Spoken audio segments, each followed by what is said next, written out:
네, 후보자 지명 축하드립니다. 네, 감사합니다. 네, 문재인 정부 때 심우정과 지금 윤석열 정부의 심우정은 같은 분입니까? 예, 그렇습니다. 네, 그렇게 믿어도 됩니까? 예, 그렇습니다. 네, 좀 떨떠름하신 것 같은데. 아닙니다. 그래요? 자, 살아있는 권력에 대한 수사를 하는 게 검찰의 수사의 본령이다. 이렇게 검사들이 끊임없이 얘기를 했어요. 과거 문재인 정부 때도 윤석열 검찰총장도 이 얘기를 그렇게 강조했습니다. 동의하십니까? 예, 살아있는 권력이든 어떤 권력이든 동일한 법과 원칙에 따라서 수사를 해야 된다고 생각합니다. 지금 대한민국 검찰은 살아있는 권력에 대해서 동일한 잣대로 수사하고 있다고 보고 평가하십니까? 모든 수사를 검사들이 사명감을 갖고 법과 원칙에 따라서 하고 있다고 생각합니다. 네. 그러니까 국민의 눈높이와 동떨어진 인식을 하고 있으니까 검찰이 이렇게 망가진 겁니다. 검찰총장 후보자마저도 이 자리에서 국민 면접을 보는 이 자리에서 지금 대한민국 검찰이 국민 눈높이에 맞게 모든 사람을 법과 원칙에 따라 공정하게 수사하고 있다고요? 그렇게 인식하시니까 검찰이 이렇게 망가지고 있고 국민들로부터 신뢰를 얻지 못하고 있는 것입니다. 적어도 이 자리에서는 후보자께서는 국민 눈높이에 맞지 않은 부분이 있다라고 하면 제가 총장이 돼서 바꿔보겠습니다. 이런 결기를 보이셔야지. 여전히 지금 선배들이 한 거랑 똑같은 행동, 똑같은 태도로 이 자리에 임하시면 아무것도 달라지지 않아요. 그러면 여전히 총장이 되고 나서는 살아있는 권력인 윤석열 대통령과 김건희 여사 뒤 봐주려고 하는 검찰로 낙인 찍힐 것입니다. 어떻게 생각하세요? 결기를 보여줄 수 있어요? 어떠한 사건이든 동일한 기준과 잣대를 가지고 규정에 따라서 법과 원칙에 따라서 하겠다고 말씀드립니다. 네. 그때 그 심우정과 지금의 심우정이 좀 다른 것 같습니다. 답변하시는 거 보니까. 자, 살아있는 권력에 대한 수사는 혹여나 검찰총장이 잘못을 저지르더라도 똑같이 적용돼야 됩니까? 그렇습니다. 만약에 후보자가 검찰총장이 되면 본인이 잘못한 게 있다라고 하면 공정하게 수사해야 된다. 수사를 공정하게 받을 용이 있습니까? 물론입니다. 네, 적극적으로 수사 받을 용이 있어요? 저를 검사들의 그 직무 관련 범죄가 있다면은 네. 그런 상황을 대비해서 좀 공수처가 있는 거 아니겠습니까? 공수처는 수사를 하는 곳이고 수사를 그렇게 받을 의지가 있냐고요, 적극적으로. 물론입니다. 네.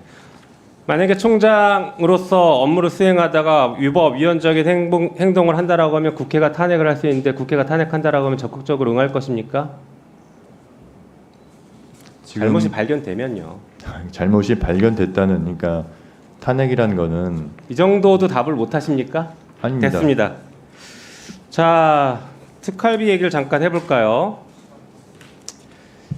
그 예산이 정해져 있어요. 그 전에 한번 물어봅시다. 특활비는 어디다 쓰는 겁니까? 검찰의 특활비는? 수사 정보 등 기밀 유지가 필요한 네. 부분에 쓰이도록 되어 있습니다. 네, 검찰이 정보를 합니까?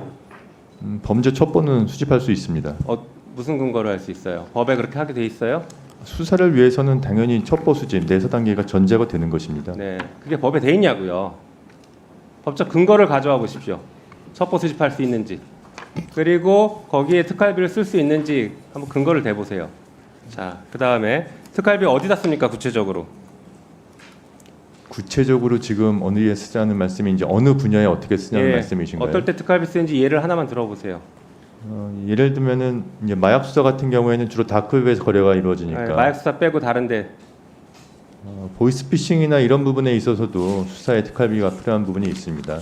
해외에서 지금 범죄자들이 해외에 있거나 그러면은 추적을 네. 위해서도 특활비가 사용될 수 있습니다. 예, 특활비가 아니어도 충분히 쓸 수 있을 것 같은데요. 그런 돈들은 꼭 기밀을 요하는 건 아니잖아요. 돈을 쓰는 건 똑같은데. 아니 근데 지금 네. 나머지 누구한테 비용은 누구한테 기밀을 요하는 겁니까? 검사들 빼고 모든 사람에게 기밀을 요하는 돈입니까 이게? 그렇지 않습니다. 네. 자, 네. 그러면 특활비 용도에 쓰지 않고 다른 곳에 유용해서 썼다라고 하면 횡령죄가 됩니까 안 됩니까? 그거는 제가 위원님 정확한 상황을 모르는 상황에서 그냥 위원님 말씀만 듣고 답변드리기 어렵습니다. 예산의 항목 자체가 용도가 엄격하게 제한되어 있는 건 맞습니까? 특활비가? 수사 기밀 또 정보 수집 등이 필요한 분야에 쓰이도록 되어 있습니다. 엄격하게 제한되어 있는 건 맞아요? 딱 거기만 쓰게? 그 이것도 답을 못 관련된 내용에 대해서 쓸 수 있도록 지금 규정되어 있습니다. 그러니까 제한이 돼 있냐고요. 특활비의 용도는 제한이 되어 있죠. 그렇죠. 자, 제한되어 있는 용도가 제한되어 있는데 예산 항목을 유용하면 불법 영득 의사가 인정된다가 대법원 판례입니다. 특활비 용도대로 쓰지 않으면 횡령죄이고요. 경우에 따라서는 국고 손실죄가 됩니다. 특가법상. 실제로 국정원장이 특활비를 대통령 당시 이제 박근혜 대통령에게 뇌물로 준 사건에서 뇌물죄는 무죄가 나왔지만 특활비를 횡령한 사실은 인정이 됐어요. 그리고 박근혜 대통령도 횡령 금액을 서로 나눈 것은 공범 간에 나누는 것에 불과하다. 그래서 박근혜 대통령마저도 특활비 횡령의 공범으로 봤습니다. 알고 계세요? 예, 그런 판결이 있었던 걸 알고 네, 있습니다. 그러니까 특활비를 제대로 안 쓰면은 횡령죄가 성립하고 만약에 후보자가 그렇게 했으면 후보자에게도 횡령죄가 성립되는 것이겠죠. 잠깐 화면 보시죠.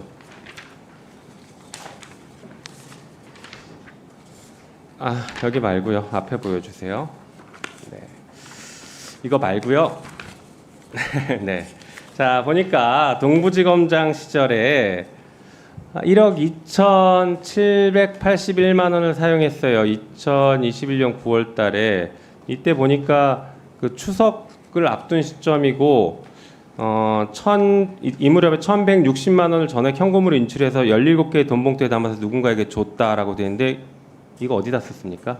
이때 무슨 수사 있었어요? 연중 수사는 계속되고 있습니다. 이때 무슨 수사가 있었는데 이때 집중해서 주나요? 다음 볼까요? 그 다음에 보니까 또 설 연휴 2022년 1월 설 무렵에 1,350만 원을 현금 인출했었어요. 이때 어디 썼어요? 제가 구체적으로 자, 다음 당시에 보여주시죠. 그 다음 보여주세요. 그 다음 넘겨주세요. 자, 보세요. 아까 마약 수사했죠. 마약 수사는 2억 원이 지금 특활비입니다. 배정된 게. 여길 넘어서서 썼으면 횡령죄예요. 그리고 형사부등 수사지원 50억인데 이걸 넘어서 썼으면 횡령입니다. 여기서 어디다 썼는지 한번 말씀해 보세요. 이 항목대로 썼어요? 특활비에 그런 구체적인 세부 사업에 대해서 대검에서 올 때 지정해서 내려오지는 않는 것으로 알고 있습니다. 그러니까 횡령이라는데요. 검찰이 집단적으로 조직적으로 횡령죄를 저지르고 있어요. 그걸 당당하게 말씀하시면 안 돼요. 아시겠습니까? 집단적으로 조직적으로 횡령하고 있다고요. 이런 것을 다른 기관에서 썼다고 해보세요. 틀림없이 국고 손실로 기소했을 겁니다. 그렇지 않습니까? 후보자, 기소했을 거 아니에요, 이런상? 그렇게 생각하지는 않습니다. 이게 세부 사업과 대한민국 공무원 여러분, 특활비를 이렇게 써도 횡령이 되지 않는다라고 지금 검찰총장 후보자가 얘기했으니 앞으로 마음대로 쓰십시오. 이상입니다. 위원장님 한 말씀 드려도 되겠습니까? 네, 말씀하세요. 이 세부 사업에 어떤 부분에서 내려오는지를 모른다 할 뿐이지 특활비 용도에 맞게 수사나 정보 분야에 어떻게 씁니까? 모르는데 항목별로 어떻게 써요? 모르는데 어떻게 항목별로 쓰냐고요? 내려오는 항목을 모르는데.